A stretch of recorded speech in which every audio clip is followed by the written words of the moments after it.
ഈ കാണുന്ന ലൈറ്റ് ഉണ്ടല്ലോ, ഇത് പൊട്ടിപ്പോയി. പിന്നെ ഇവിടെ ഡാമേജായി. ഈ കാണുന്ന മൾഗാർഡ് ഇത് ഞണങ്ങി. പിന്നെ ഇതിനകത്തൊരു പ്ലാസ്റ്റിക് മെറ്റീരിയൽ എന്തോണ്ട്, അത് മൊത്തം പൊട്ടിപ്പോയി. വണ്ടി പണിഞ്ഞു നിർത്തുമ്പോഴത്തേക്കും സീറ്റ് അടയുന്നില്ലടേ.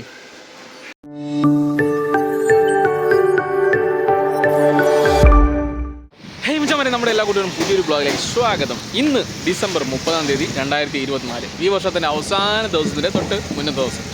നാളെ ഡിസംബർ 31, അതിൻ്റെ രാത്രി ന്യൂ ഇയർ ആയി.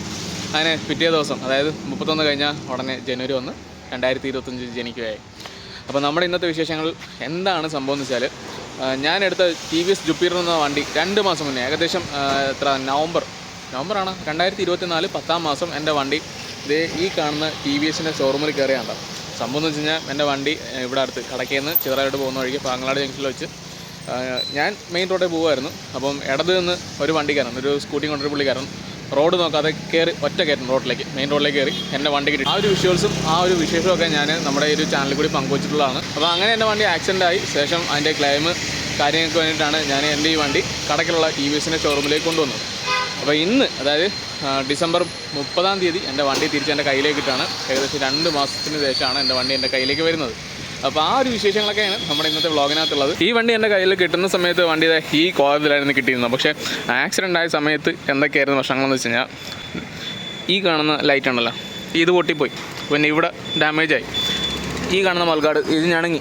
പിന്നെ ഇതിനകത്തൊരു പ്ലാസ്റ്റിക് മെറ്റീരിയൽ എന്തോണ്ട്, അത് മൊത്തം പൊട്ടിപ്പോയി. ഈ ഒരു പീസ് അത് പൊട്ടി കണ്ടോ. ഇതിപ്പോൾ പുതിയതിട്ടേക്കനാണ്. ഈ ഒരു ഏരിയ എന്താ പറയുക, ഈ ഫ്രണ്ടിൽ കാണുന്ന ഫൈബർ പീസും മൊത്തം പൊട്ടിപ്പോയി. ആ പുള്ളിക്കാരൻ്റെ വണ്ടി എന്ന് വെച്ച് കഴിഞ്ഞാൽ യമഹ ഫസീനയായിരുന്നു. ആ വണ്ടിക്ക് ഒരു കുഴപ്പമില്ല. ആ വണ്ടി എൻ്റെ വണ്ടിക്ക് ഇടിച്ചു. ശേഷം ആ വണ്ടി മറിഞ്ഞ് റോഡിലേക്ക് വീണു. എന്നിട്ടും ആ വണ്ടിക്കാരനോ ഒരു കുഴപ്പം പറ്റില്ല. പക്ഷേ എൻ്റെ ഈ വണ്ടി ഫുള്ള് താറുമാറായി. എന്തായാലും കാത്തിരിപ്പുകൾക്ക് വിരാമം ഇട്ടുകൊണ്ട് എൻ്റെ വണ്ടി പണിയൊക്കെ കഴിഞ്ഞ് കയ്യിലേക്ക് കിട്ടും കേട്ടോ. ഇതെന്തുവാടേ?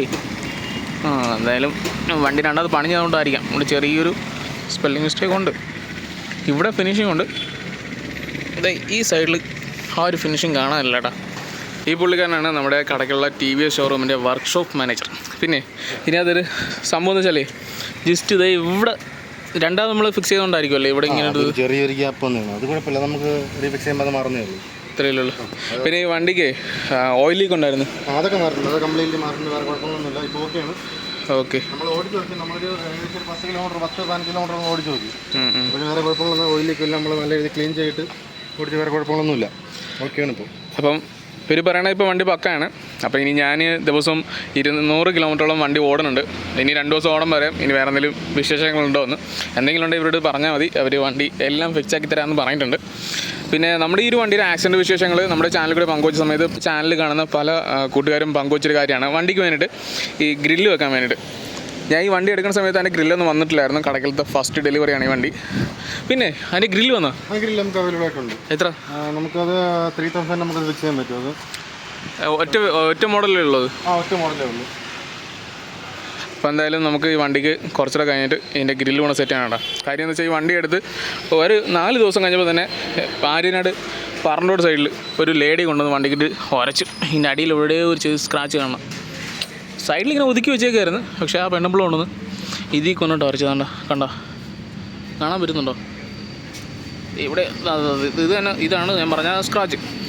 ആ ലേഡി കൊണ്ടുവന്ന് ചരിച്ച് ചേർത്ത് ഇതിനകത്ത് വെച്ചേക്കായിരുന്നു കേട്ടോ. ചേർത്ത് വെച്ചിട്ട് അവർക്ക് ഇറങ്ങാനും വയ്യ, പോകാനും വഴിയില്ലാണ്ട് ഇങ്ങനെ നിൽക്കാറുണ്ട്. അപ്പോൾ അവർക്ക് വെച്ചപ്പോൾ അവർ പറയുകയാണ് ഞാനാണ് കൊണ്ടിടിച്ചത്. എന്താ പറയുക, എന്തായാലും കിട്ടേണ്ടത് കിട്ടി. സന്തോഷം, സമാധാനം. എന്തായാലും എൻ്റെ റൂട്ടൊന്നും കഴിഞ്ഞിട്ടില്ല കേട്ടോ. ഞാൻ ഇവിടുത്തെ പേയ്മെൻറ്റ് കാര്യങ്ങളൊക്കെ കഴിച്ചിട്ട് എൻ്റെ വണ്ടിയും കൊണ്ട് നേരെ റൂട്ടിന് പോവാണ്. തൽക്കാലം ഇത് ഞാൻ ഇവിടെ വെച്ചിട്ട് ഏതെങ്കിലും സുഹൃത്തിനെ കൂടെ വിളിച്ച് ഈ വണ്ടി ഇന്ന് വീട്ടിൽ കൊണ്ടുപോകും. ശേഷം നാളെയാണ് ഈ വണ്ടി റൂട്ടിലേക്ക് പോകണം. ഇന്നെന്തായാലും നമ്മൾ റൂട്ടിന് കൊണ്ടുപോകണം ഈ വണ്ടിയാണ് യൂണിക്കോൺ. ഇതുകൊണ്ടാണ് ഇപ്പം കുറേ ദിവസങ്ങളായിട്ട് റൂട്ടിന് പോയിക്കൊണ്ടിരിക്കുന്നത്. ഏകദേശം ഒരു 1 ഇയറിന് മേലെ ഈ വണ്ടീൻ്റെ കൂടെ കൂടിയിട്ട്. ഇപ്പം നമ്മുടെ ഈ വണ്ടിക്ക് ഇൻഷുറൻസിൻ്റെ ക്ലെയിം എത്ര കിട്ടിയിട്ടുണ്ടാവും? ക്ലെയിം നമുക്ക് 95% കിട്ടിയിട്ടുണ്ട്. ഇപ്പം നമുക്ക് എമൗണ്ട് അയക്കണത് 6770 എമൗണ്ട് അയക്കണത്. ഓക്കെ, നമുക്ക് എമൗണ്ട് ഇപ്പോൾ ക്ലെയിം എമൗണ്ട് കിട്ടിയത് 6300 സംതിങ് കിട്ടി. ഒരു 400 മാത്രമേ കസ്റ്റമറിൽ നിന്നാവും. ഓക്കെ, നമുക്കിപ്പോൾ 99% നമുക്ക് കിട്ടിയിട്ടുണ്ട്. നമ്മുടെ ഈ വണ്ടി പുതിയതായതുകൊണ്ട് തന്നെ ഇതിന് മെറ്റീരിയൽ ഡാമേജ് ആയ പീസൊക്കെ കിട്ടാൻ ഇച്ചിരി ഡിലേ വന്ന് എന്തായാലും വർക്ക്ഷോപ്പിൻ്റെയും പിന്നെ നമ്മുടെ ഈ TVS കടയ്ക്കല്ല അവരുടെയൊക്കെ സൈഡിൽ നിന്ന് മാക്സിമം സ്പീഡപ്പ് ആക്കിയിട്ടുണ്ട്. ഇച്ചിരി ഡിലേ വന്നതെന്ന് വെച്ച് കഴിഞ്ഞാൽ നമ്മുടെ ഇൻഷുറൻസ് കമ്പനീൻ്റെ സൈഡിൽ നിന്ന് മാത്രമേ ഡിലേ വന്നിട്ടുള്ളൂ. TVSൻ്റെ ഷോറൂമിൻ്റെ സൈഡിൽ നിന്ന് അവർ മാക്സിമം പെട്ടെന്ന് തന്നെ വണ്ടി റെഡിയാക്കി നമ്മുടെ കയ്യിലേക്ക് എത്തിച്ചിട്ടുണ്ട്. ഹേ മച്ചാമാരെ, ഗുഡ് മോർണിംഗ്.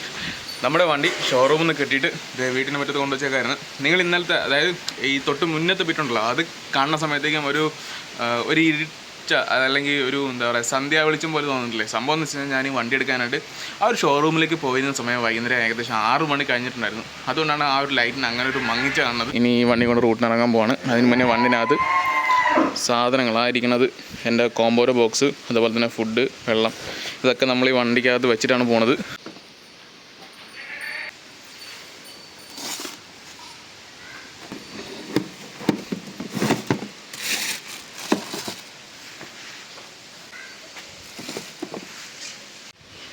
ഇനി നമ്മുടെ ഈ ബൈക്കിനകത്ത് എൻ്റെ റെയിൻകോട്ട് ഇരിപ്പുണ്ട്. അപ്പോൾ അതുകൂടെ എടുത്ത് അതിനകത്ത് വെക്കണം.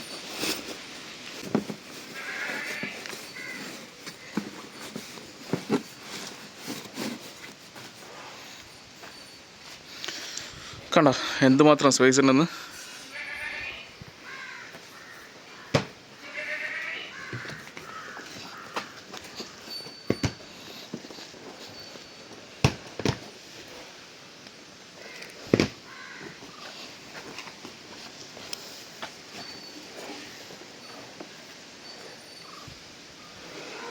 വണ്ടി പണിഞ്ഞു നിർത്തുമ്പോഴത്തേക്കും സീറ്റ് അടയുന്നില്ലടേ. നൈസ്. അപ്പോൾ ഇനി വണ്ടി വീണ്ടും നമ്മൾ ഷോറൂമിലേക്ക് കൊണ്ടുപോകണം. അതിൻ്റെ സീറ്റ് അടയുന്നില്ല. 2 ദിവസം വണ്ടി ഒന്ന് യൂസ് ചെയ്ത് നോക്കാം. യൂസ് ചെയ്ത് നോക്കുന്ന സമയത്തേക്കും വണ്ടിയുടെ അടിയിലുള്ള ആ ഒരു ഓയിൽ ലീക്കേജ് വീണ്ടും വരുന്നു എന്ന് അറിയാനും കൂടെ പറ്റും കേട്ടോ. അപ്പോൾ അത് നോക്കി ശേഷം ഈ സീറ്റ് അടയുന്നില്ല. അപ്പോൾ ആ ഒരു കാര്യം കൂടിയിട്ട് നമുക്ക് ഷോറൂമിൽ ചെന്ന് പറയണം. വെച്ചോണ്ടിരുന്നാൽ ശരിയാവില്ല. ഇതിപ്പോൾ വണ്ടിയിൽ ഓയിൽ ലീക്ക് ഞാൻ ഫസ്റ്റ് സർവീസിന് പറഞ്ഞു, സെക്കൻഡ് സർവീസിന് പറഞ്ഞു, തേർഡ് സർവീസ് ആവാനായിക്കൊണ്ടിരുന്ന സമയത്താണ് ആക്സിഡൻ്റ് ആയത്. ഓരോ സർവീസിന് സമയത്ത് അവർ നന്നാക്കി തരുന്നുണ്ടായിരുന്നു, പക്ഷെ അത് കംപ്ലീറ്റ് ആയില്ല. എന്തായാലും ഈ ഒരു ആക്സിഡൻറ്റ് ക്ലൈമിന് വണ്ടി കിട്ടുന്ന സമയത്തേക്ക് അവർ അതും കൂടെ സെറ്റ് ചെയ്തിട്ടുണ്ട്. വണ്ടി ഇപ്പോൾ ലീക്കേജ് ഇല്ലെന്നാണ് പറയണത്. ഏതാണെന്ന് വണ്ടി ഓടിച്ച് നോക്കിയാലേ അറിയാൻ പറ്റത്തുള്ളൂ. അപ്പോൾ നമ്മുടെ ഇന്നത്തെ ഈ ഒരു വീഡിയോ എടുക്കുന്നത് കുറേ ദിവസങ്ങൾക്ക് ശേഷമാണ് കേട്ടോ. ഒരുപാട് ദിവസങ്ങൾ കഴിഞ്ഞതിന് ശേഷമാണ്. കാര്യം എന്ന് വെച്ചാൽ നമ്മുടെ ഈ ഒരു വണ്ടി സർവീസ് കഴിഞ്ഞിട്ട് പുറത്തിറങ്ങിയായിരുന്നല്ലോ. അപ്പം ഞാൻ സീറ്റ് അടയ്ക്കാൻ നോക്കിയിട്ട് സീറ്റ് അടയുന്നില്ല. പിന്നെ ഒരു ഇഷ്യൂ ഉള്ളതെന്ന് വെച്ച് കഴിഞ്ഞാൽ ഈ വണ്ടിക്ക് ചെറിയ രീതിയിൽ ഓയിൽ ലീക്കേജ് ഉണ്ട്. അപ്പോൾ സർവീസ് സെൻറ്ററിൽ അവർ പറഞ്ഞതെന്ന് വെച്ച് കഴിഞ്ഞാൽ അവർ ആ ഒരു പ്രോബ്ലം സോൾവ് ചെയ്തിട്ടുണ്ടെന്നാണ്. വണ്ടി ഇന്ന് റൈഡ് ചെയ്ത് നോക്കാം. ശേഷം ഇതിൽ ഈ ഒരു ഓയിൽ ലീക്കേജിൻ്റെ കംപ്ലയിൻറ്റ് റിപ്പീറ്റ് വരുന്നുണ്ടോ എന്ന് ജസ്റ്റ് കൺഫേം ചെയ്തതിന് ശേഷം വീഡിയോ ഔട്ട് എടുക്കാമെന്ന് കരുതി. അപ്പോൾ അതുകൊണ്ടാണ് ഇത്രയും ഡിലേ ആയത്.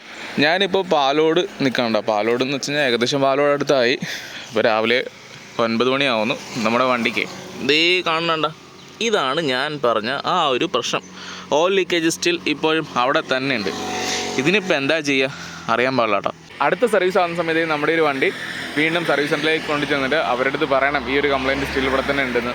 ശേഷം അവരെന്താ ചെയ്യാമെന്ന് അറിയണം കേട്ടോ. പിന്നെ വണ്ടിയുടെ സീറ്റ് അടയുന്ന ആ ഒരു ഇഷ്യൂ കൂടെ. അപ്പോൾ ആ ഒരു ഇഷ്യൂ ഈ ഒരു പ്രോബ്ലം, സീറ്റിൻ്റെ പ്രോബ്ലം എന്തായാലും അവർ സോൾവ് ചെയ്യും. പക്ഷേ ഈ ഓയിൽ ലീക്കേജ് എന്ത് ചെയ്യാൻ പറ്റുമെന്ന് അറിയാൻ പാടില്ല. അപ്പോൾ എന്തായാലും ആ ഒരു വിശേഷങ്ങളൊക്കെ ഉൾക്കൊള്ളിച്ചുകൊണ്ട് നമ്മുടെ അടുത്തൊരു വീഡിയോ ഉടനെ തന്നെ വരുന്നുണ്ടാവും. പിന്നെ യൂസർ റിവ്യൂ കാര്യങ്ങളെക്കുറിച്ചൊക്കെ ഒരുപാട് സുഹൃത്തുക്കൾ ചോദിച്ചിരുന്നു. അപ്പോൾ അവർക്ക് വേണ്ടിയിട്ട് ആ ഒരു വിശേഷങ്ങൾ തൊട്ടടുത്ത് തന്നെ ഉണ്ടാവും. അടുത്ത് തന്നെ നിങ്ങൾക്ക് പ്രതീക്ഷിക്കാം കേട്ടോ. ഈ ഒരു വണ്ടി ഉപയോഗിച്ചിട്ട് എനിക്ക് എന്ത് ഫീൽ ചെയ്തു എന്ന കാര്യം ഞാൻ ഉടനെ തന്നെ നിങ്ങളുടെ അടുത്ത് വെളിപ്പെടുത്തുന്നതാണ്. അപ്പം ബൈ ബൈ. അടുത്തൊരു ബ്ലോഗ് കൂടി വീണ്ടും കാണാം.